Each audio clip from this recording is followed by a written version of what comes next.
Lundi matin, dans le camp de réfugiés palestiniens de Sabra, en banlieue de Beyrouth, la mosquée est pleine, c'est jour de fête. On se souvient du jour où Abraham a failli immoler son fils et où Dieu a finalement remplacé l'enfant par un mouton.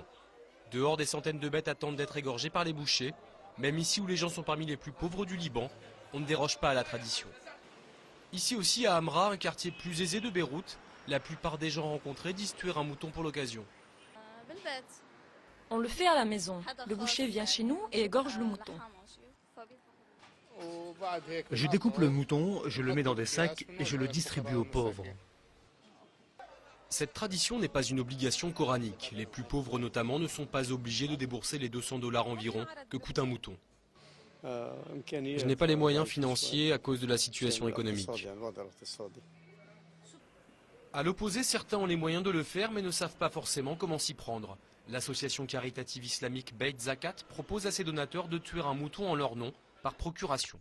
Elle distribue ensuite la viande à plus de 8000 familles nécessiteuses. Ils sont de plus en plus nombreux à choisir cette formule, comme ce comptable, lui vient de donner 240 $. Ça me facilite énormément les choses.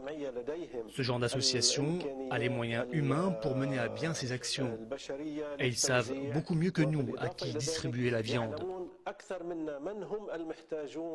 Et le mouton sera divisé conformément à la tradition.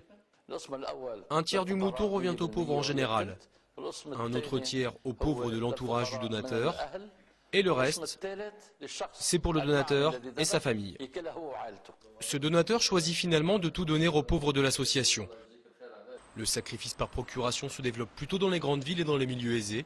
À la campagne et dans les classes populaires, ceux qui le peuvent préfèrent faire le sacrifice eux-mêmes.